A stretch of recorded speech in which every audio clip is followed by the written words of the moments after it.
Last season, the Seahawks were one of the best road teams in the National Football League. Can they start the road to doing that again against the Steelers this weekend? We're going to take a look at past track records for teams that have been successful on the road and what it may mean for the Seahawks as they try to come close to replicating their success coming up here on a jam-packed Wednesday edition of Locked On Seahawks.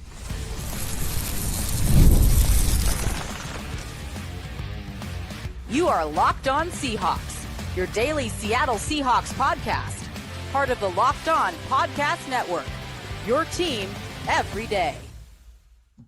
Greetings, 12. This is Corbin Smith, host of the Locked On Seahawks podcast, your daily Seahawks podcast, part of the Locked On Podcast Network, your team every day. Glad to be joined, as always, by my co-host in crime, Rob Rang, and a special thanks to each and every one of the 12s out there. Thank you, as always, for making Locked On Seahawks your first listen 5 days a week, whether you're down in Portland, Oregon, or listening from Augusta, Georgia. We appreciate all of our everydayers out there. Drawing closer to a Week 2 matchup against the Pittsburgh Steelers. The Seahawks back on the practice field today. We'll be diving into the key matchups to watch on offense and defense for the Seahawks. And we're going to examine the potentially tough path for the Seahawks to replicate their road success from a season ago. It's going to be a jam-packed episode brought your way courtesy of our friends over at FanDuel. Right now, new customers can bet just $5, and if your bet wins, you'll get $300 in bonus bets to use across the app. Now for your lead story here on our Wednesday edition of Locked On Seahawks.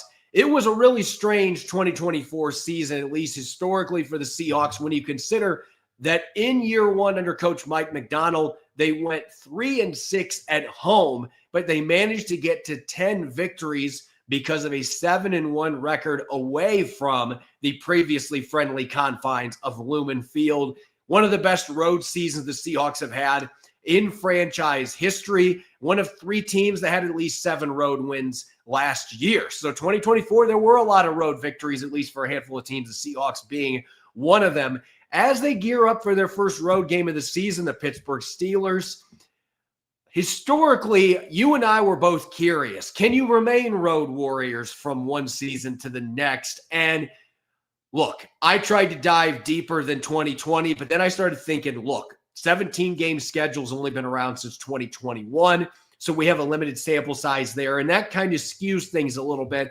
And there's a lot of teams that we can look at dating back to the COVID-impacted 2020 season where really every game there were no fans for the most part. So home and road splits, those were not as meaningful that season. Seattle had a great year at home with no fans in the stands that year. But you and I were just curious, what are the Seahawks facing in terms of a challenge trying to come close to that 7-1 record? They have 9 road games this year because of the unbalanced schedule. Can they get to 7 road wins again? And I thought it was really interesting looking at the teams, Rob, that have made this jump, or they have had this many games that they won on the road and what they did the following season. There's been 11 teams with 7 or more road wins since 2020. And you look at the seasons they had, the Lions, Chiefs, and Seahawks did it last year, so we don't know what they're going to do this season. But the other 8 teams, the average number of road wins the following season was just 4 games. That's it. So these teams that won 7 or more road games on average won 4 road games the next season. It's skewed to an extent by the Rams having that injury-laden 2022 season. They won 5 games total, only 1 game on the road. The Cardinals in 2021 won 8 games on the road. They won 3 in 2022. So those drive the number down, but nobody got more than 6 wins. The Ravens and the Chiefs did it in the 2023 and 2024 seasons where they were able to get 6 victories on the road, but nobody has been able to match that the season after, at least since 2020. And in a few of the numbers that I was looking at in seasons prior, it was very similar. Point here, it's going to be pretty difficult. Historically, at least the last 5 years, good luck to the Seahawks getting back to that 7-win mark. They do have that extra game. Some of these other teams did not have that 9-game unbalanced schedule to give them an extra game. But getting to 7 victories again on the road historically has been an extremely tall task, and it's been impossible since 2020.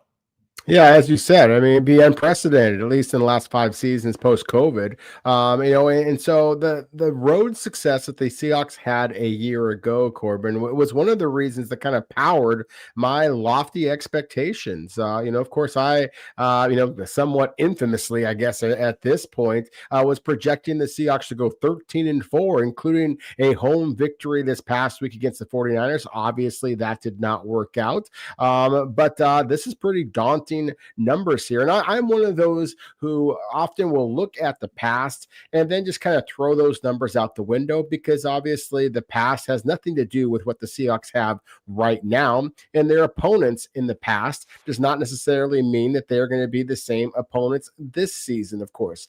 Obviously there's the divisional opponents, but besides that, but still, when you just throw out those numbers, we're talking about some very, very good football teams, some teams that have so much more continuity in terms of coaching staff, in terms of the quarterback position than the Seahawks have. It does make for that much more daunting of a task for the Seahawks ahead of them, starting with this game against the Pittsburgh Steelers. And we know that the terrible Towler in Pittsburgh is always a formidable place to play, even though this is a very different team, as we're going to be discussing throughout today's show.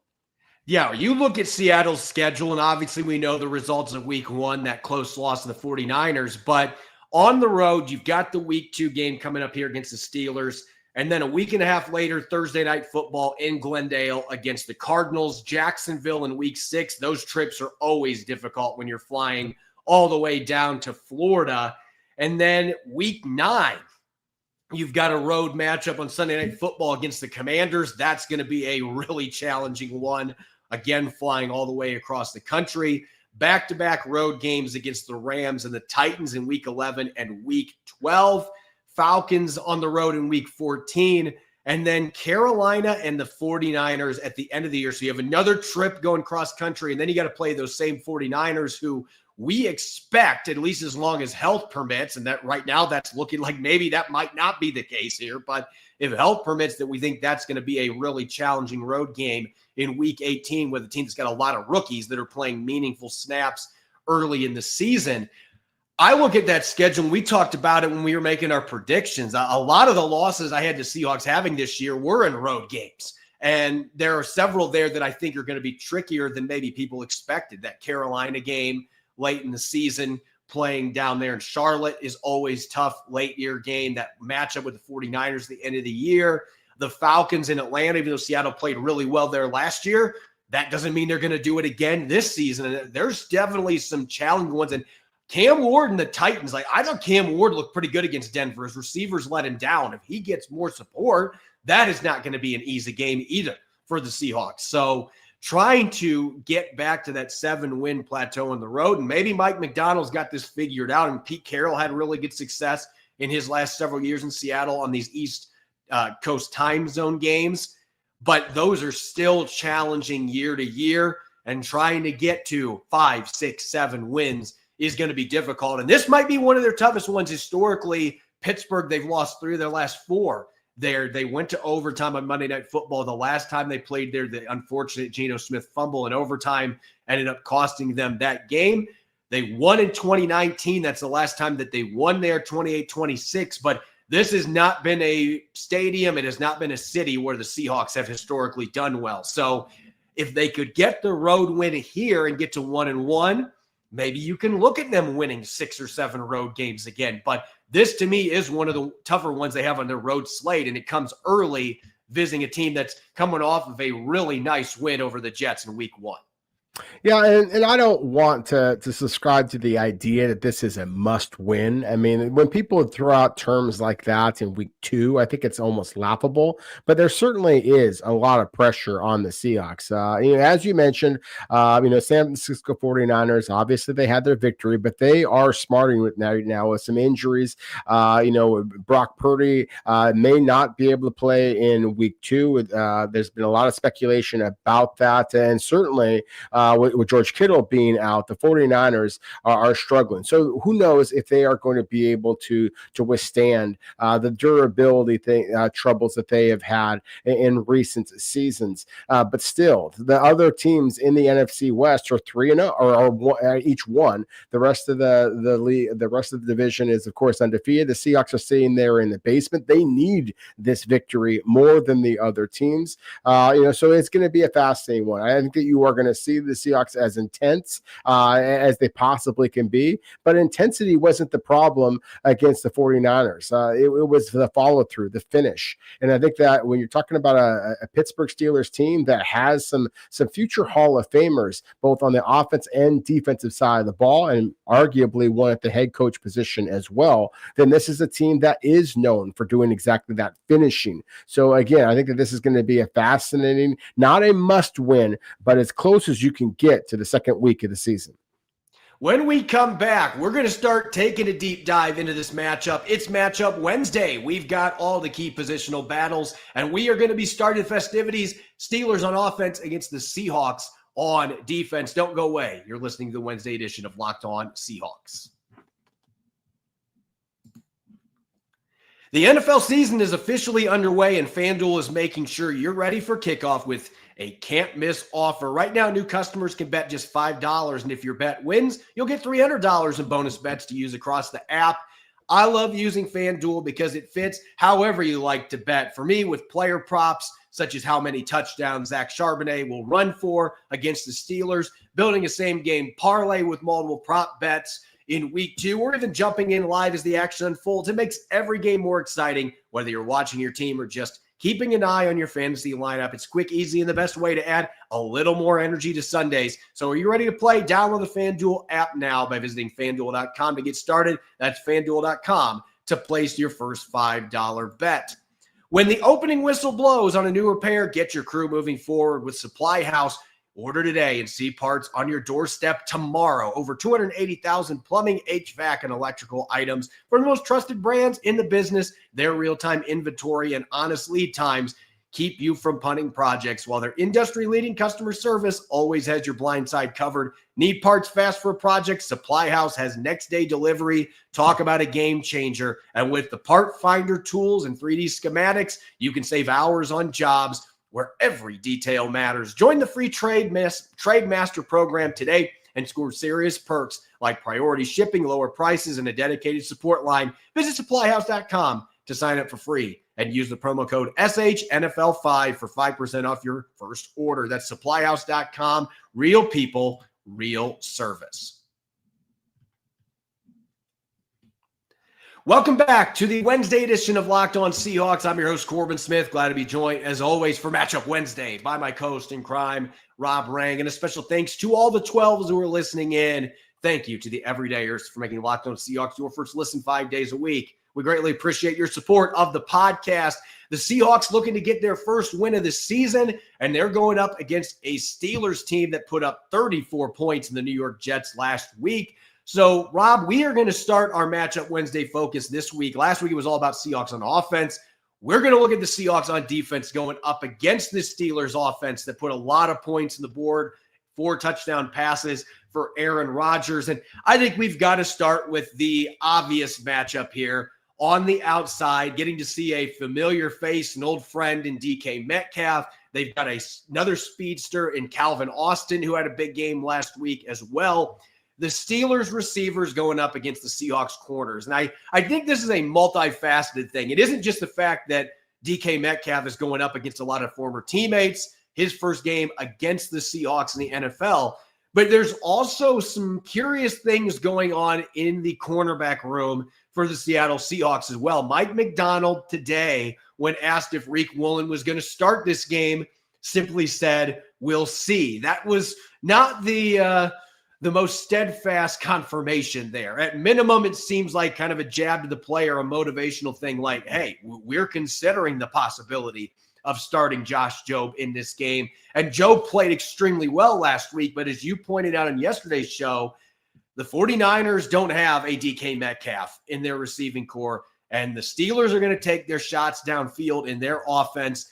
Job may not necessarily be as good of a matchup on Metcalf as what Reek Woolen would be in this game. And it's a chance for Woolen to bounce back going against a guy he's gone against a ton on the practice field and had success against over the years. And so it creates kind of an interesting situation when you look at Steelers receivers against Seahawks corners. And I think Woolen's going to play a lot regardless because even Warry's not expected to be ready for this. Witherspoon playing inside. But either way, I'm fascinated to see who's going to be starting and what that means for snap counts, who's going against DK Metcalf. And Calvin Austin's not an easy draw either with his speed. This is going to be a test for the Seahawks cornerback room that's got some questions they're dealing with right now. Yeah, no question about it. I love the fact that you mentioned Calvin Austin as well. I mean, he actually was the receiver who caught the touchdown. There was two receivers. Ben Skoranek also caught a touchdown, but that was his only catch of the game. DK Metcalf tied for the team lead in receptions among wide receivers. 4 catches for 83 yards, got held out of the end zone. You know that he wants to score a touchdown, probably in dramatic fashion against the Seahawks.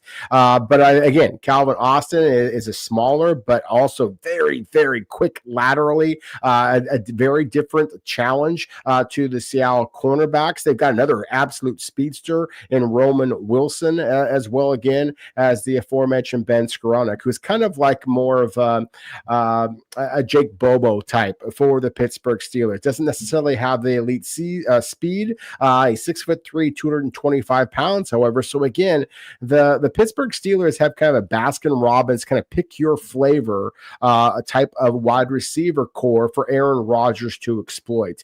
I loved, however, the matchup, just the familiarity that is DK Metcalf against the Seahawks. I think that's going to be fascinating to see who actually gets the start, who gets more opportunities against DK Metcalf in particular. I'd love to have a guy who is as tenacious and as talkative, frankly, as Devin Witherspoon on the outside against DK Metcalf. Try to get into DK Metcalf's head. Seahawks fans know better than anybody that DK Metcalf can be a hothead and can kind of get himself out of his own game.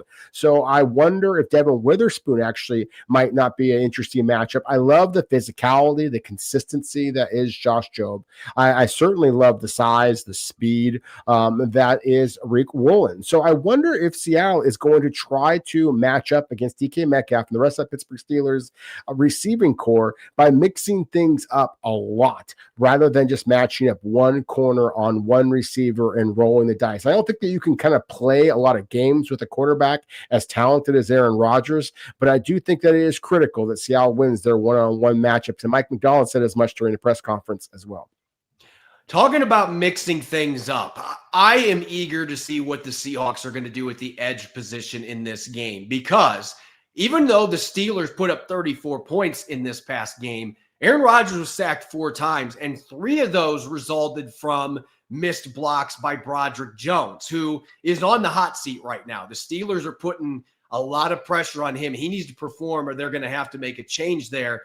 And you got Troy Fautanu, who we knew well from his time at Washington at the other tackle position as well. But Broderick Jones gave up 3 sacks. He had 4 pressures allowed in this previous game against the Jets, and he got beat with a little bit of everything. He got beat with power. He got beat with some speed from the Jets, who have a number of different players they can throw at edge guys at the tackle positions. And the Seahawks can do the same thing. Leonard Williams had 11 snaps this last game playing as a outside off tackle player. Now, some of that had to do with the Uchenna Nwosu not being available. And I think there's a chance Nwosu plays in this game. He was a full participant in practice today. That's a really good sign that he could be ready for his season debut. But even then, you can mix and match. You can have a speedy guy like Derek Hall or Boye Mafe getting reps against Broderick Jones, and then switch it up and say, okay, now we're going to put a 300-pound Leonard Williams out here, have fun with this bull rush and the technique hand-wise that he brings to the equation. And I think that's how you can take advantage of a guy whose confidence may be wavering a little bit going into this game. And even on the flip side with Fautanu, a young guy that's had some injuries early in his career, he's still relatively inexperienced. That may be a player that you can get some speed going against him as well. I think Uchenna Nwosu with a little bit of both and DeMarcus Lawrence with a little bit of both. Those are guys that could cause some problems. I like the matchups off the edges for the Seahawks in this game, both defending the run and rushing the passer. I do as well. As you said, that the Jets had those 4 sacks. 2 of them were from Will McDonald, and then 1 each from the Williams brothers. Quinnen, the big defensive tackle inside, Quincy, his brother, as the linebacker also was effective on some blitzes. And of course, we know that the Seahawks are as aggressive as it comes in the NFL with the way that Mike McDonald calls up his blitzes. We saw that against the 49ers. 8 quarterback hits they had on Brock Purdy, who of course is much more mobile than Aaron Rodgers is. We all know if you hit Aaron Rodgers in the mouth a couple of times, then he is not the same guy.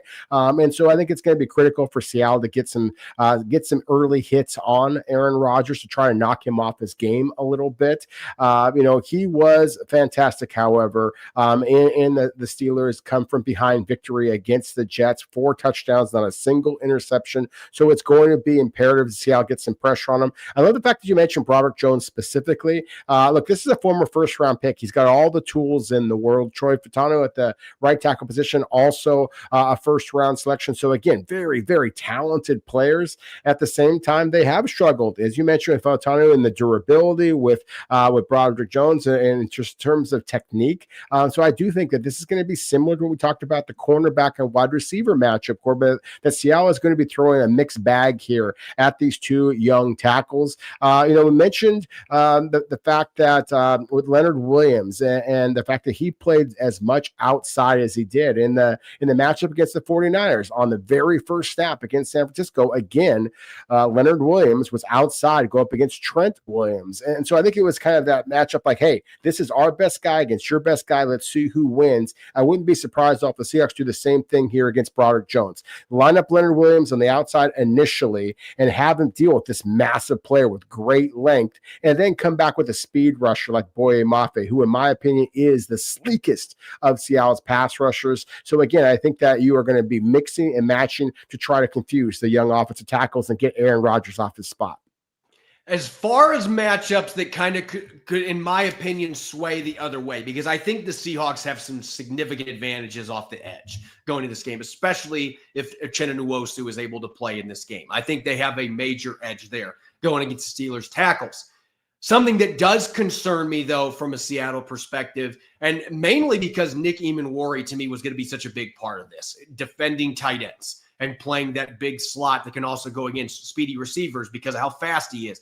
Not having him out there and having to slide Devin Witherspoon, who, oh, by the way, was inactive at practice today with a knee injury. So we'll see where that goes. From my understanding, he's going to be fine, but that's something to monitor here. If he's playing inside in the slot, it does change things in terms of trying to deal with the Steelers tight ends. They have 3 that are really good. And Pat Freiermuth being the leader of that group. Jonnu Smith has really been successful in Arthur Smith's offense, and he's going to get his targets. He had 5 catches in this past game. And then they also have Darrell Washington from Georgia. I mean, they will play 3 tight end sets. All 3 of those guys can catch the football, little different skill sets. But this is going to fall, to me, it's kind of one of those hybrid things where the safeties and the linebackers are both going to be getting their opportunities to cover these tight ends. And it is something that I worry about a little bit because without Eamon-Warry, there's the size advantage that you could have there is no longer present. You're going to have potentially Julian Love and Kobe Bryant going against the tight ends, and those guys are not big-bodied safeties like Eamon-Warry is.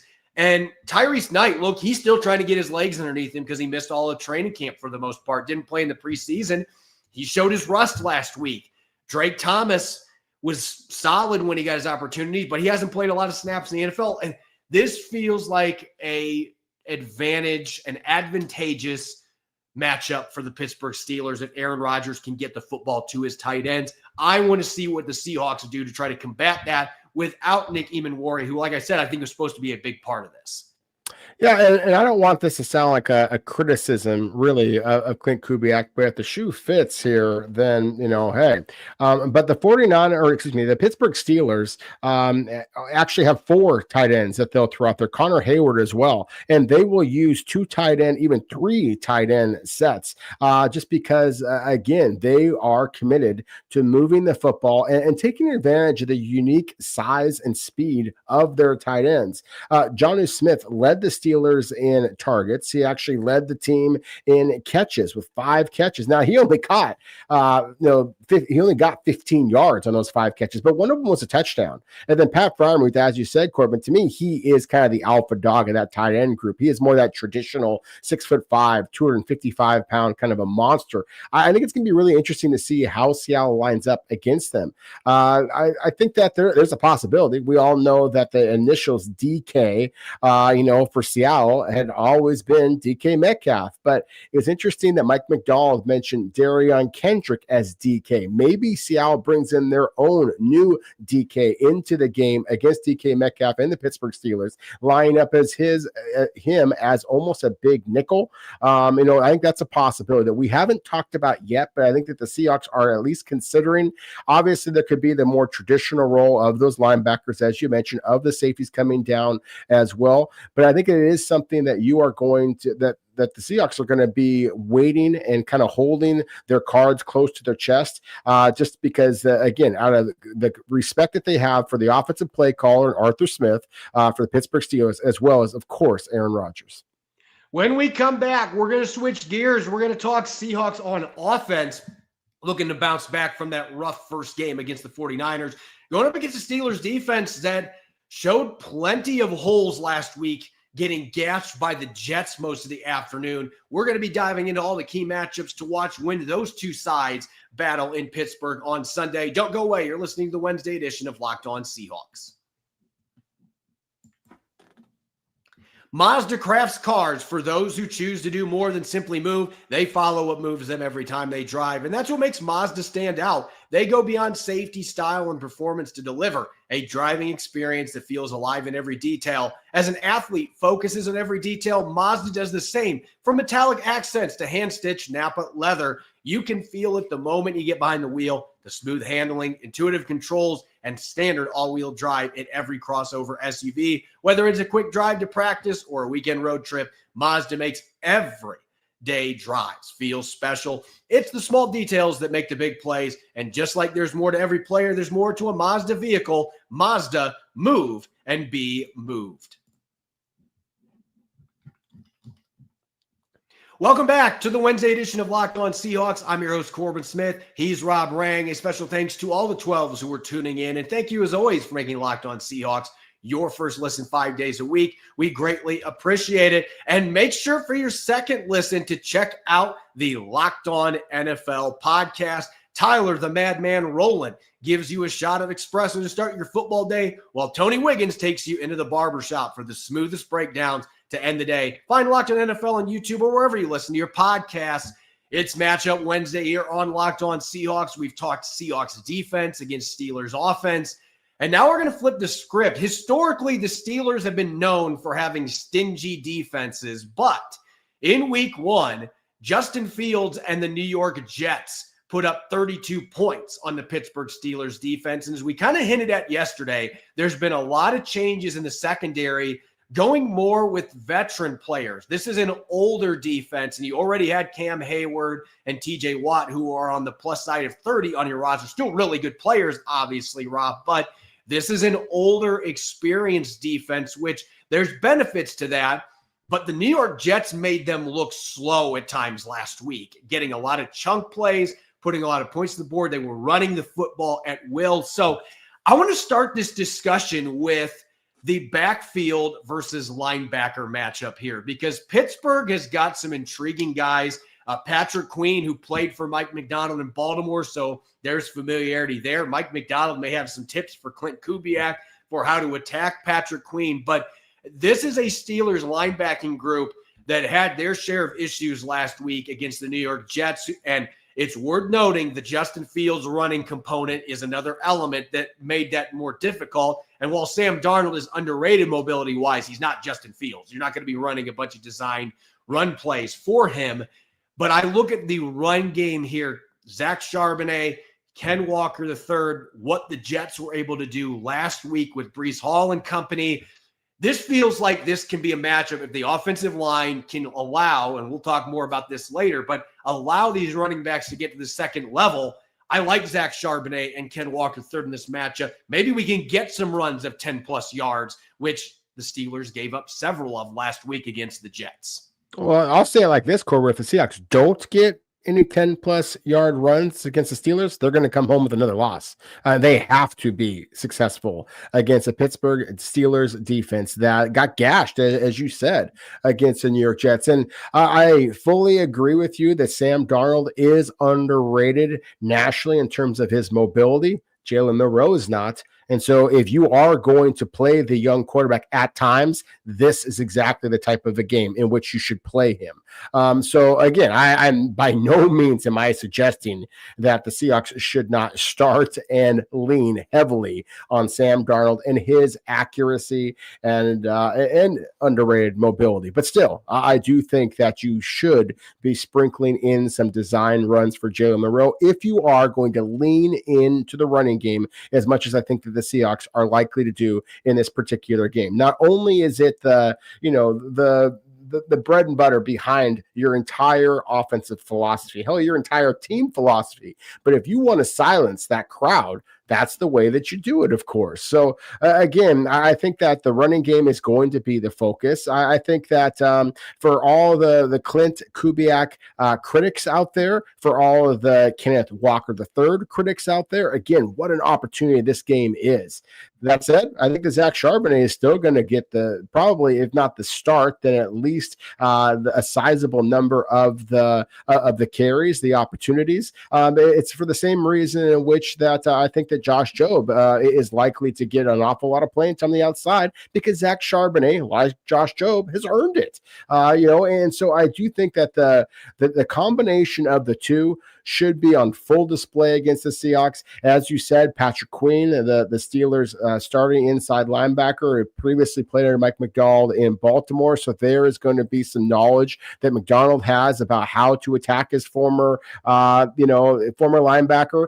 That I'm interested to see how Seattle goes against Peyton Wilson, the Pittsburgh's quote unquote other inside linebacker. He's a really good football player, instinctive, very athletic, but he's also 6'4", 235 pounds, very tall for inside linebacker position. If Seattle's centers and guards, and we're going to get into this a little bit more in a moment here, if they're as effective getting the second level against Pittsburgh as they were at times against the 49ers a week ago, Corbin, I do think that there's going to be more big play opportunities for Seattle's running backs, and perhaps a couple of quarterbacks to exploit as well. Yeah, and we can talk specific matchups here, but it's kind of a fascinating one when you look at the Seahawks offensive line against the Steelers defensive line. There's a lot of wrinkles here because on the outside, Charles Cross, who had a really good debut, I thought he played great football on Sunday. No pressures allowed. He's going to be facing TJ Watt at times because the Steelers, unlike previous years, at least last week, TJ Watt was going back and forth. He was playing on both sides. He's historically been more of a one-side guy. But Alonzo Highsmith had 8 pressures last week, and they are moving those two players. They're rotating them back and forth, swapping sides. So Charles Cross, Abe Lucas are going to get matched up with those guys. And dealing with TJ Watt, that is always one of the matchups you have to watch because you can't let him take over the game. And yet I feel like I have to talk a little bit more about what's going on the inside because, hey, Gray Zabel, guess what? Week 2 in your NFL career, Cameron Hayward is on the other side. Keanu Benton is also there.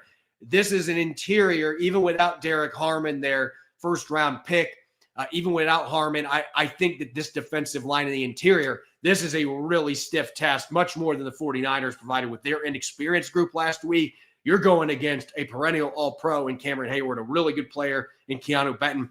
This is a game where those guards, as well as Jalen Sendell at the center position, you better step up this week from last week, or those guys will be taking your lunch money, and that ruins the run game and could make it miserable for Sam Darnold as well. They absolutely can. I love the fact that you mentioned Derek Harmon. His loss is a significant one, however, for the Pittsburgh Steelers. He's a really good player that Seattle is fortunate that he is still recovering from a knee injury. Mike Tomlin has already announced that Harmon, their first-round selection, the best defensive lineman in the Pac-12 a year ago, what was the Pac-12, now the Big Ten, don't even get me going on that conversation. But that was the best player that I saw on the West Coast a year ago, as far as defensive lineman, that he is not going to be able to play in this game. So the Seahawks get a little bit of unexpected surprise, I guess, in that regard. So that is definitely going to be helpful. But I want to talk specifically about Abe Lucas. I mean, I think that anybody who knows the Seahawks for the last couple of years knows that when Abe Lucas is on the field, the Seahawks are an infinitely better team, not only in pass protection, but definitely in the running game as well. The fact that he, of course, signed the extension, he very much deserved that, but still, that he was the guy that was pushed back into the pocket that ultimately led to the Seahawks loss. I think that has got to just be, just like a punch to the gut for him, that he has got to be as angry as Abe Lucas gets, and that is a scary thought. So I do think that this is another one of those matchups where I think that the Seahawks, as I mentioned before, about possibility of moving Leonard Williams outside, just to kind of be mano a mano and say this is our best guy. I am looking forward to the opportunity to see Abe Lucas and whoever the Pittsburgh Steelers put opposite him, whether it be Cam Hayward, whether it be TJ Watt, whether it be Highsmith, who had actually had tied for the team lead with 8 tackles in that opening victory, against the Jets. He had a tackle for loss. He had 3 quarterback hits. He was terrific. And he had a quarterback sack. So again, I think that the Steelers are more versatile on the edge than just TJ Watt, as a lot of people anticipate. But I do think that you are going to be talking about a pissed off Abe Lucas, and that sets up well for the Seahawks to be able to control the line of scrimmage. I think that they're going to be better along the line of scrimmage than a lot of people are thinking in this game. Real quick, one other matchup that I want to briefly discuss here that is kind of it's been a talking point this week, the separation concerns for the Seahawks in the receiving core. And San Francisco had some younger corners that could move, Upton Stout being one of them as well. And they were having a hard time getting separation. And one of the things that I think is kind of fascinating about this game coming up on Sunday, and I mentioned this is a Steelers secondary that looks a lot different than what it has been in the past. They do have Joey Porter Jr., who didn't practice today, but Mike Tomlin sounded optimistic he was going to be ready for this week. But his game has not necessarily been always predicated on his fluidness as a runner. His size is a big part of his game. Jalen Ramsey and Darius Slay at this point in their careers, they are not at full speed. Those guys are not burners anymore by any means. This might actually be a game where Seattle's receivers, where guys like Cooper Kupp, who are not burners, they may be able to do a bit more damage because of the type of players they're going against. And oh, by the way, Cooper Kupp has gone against Jalen Ramsey a lot on the practice field. That might make this a really appetizing matchup to watch here, that I think Cooper Kupp he's kind of ticked off after how he played last week. I think he's going to be out to show in week 2, hey, against a former teammate, I'm going to get the better of this matchup against a guy who doesn't have speed advantages over me necessarily. Yeah, I think that's going to be a really fun matchup. Everybody obviously is going to be focusing on Seattle and how they match up against DK Metcalf. But to me, it's how Pittsburgh matches up against Cooper Kupp that I think is every bit as tantalizing of a storyline. And I think is going to have as much of an impact on who actually wins this football game. So I think that's a big one. Obviously, Jackson Smith and Jigba, the success that he had in week 1. If it is Joey Porter Jr., who is going to be going up against him, then of course they have a great deal of familiarity, having played against each other. Porter, of course, was at Penn State. Jackson Smith and Jigba, of course, at Ohio State. They know each other well also.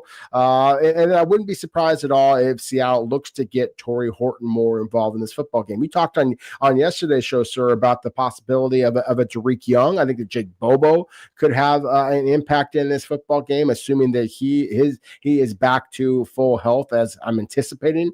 So again, I think that it is critical for Seattle to diversify their passing attack. If they are as one-dimensional and just focusing on JSN, then I think the only ones who are going to be happy about that are the fantasy football, owners of him and on their teams. Otherwise, I don't think that Seattle is going to have the success. I think it's critical Seattle runs the ball effectively, and then again is much more diverse in their passing attack.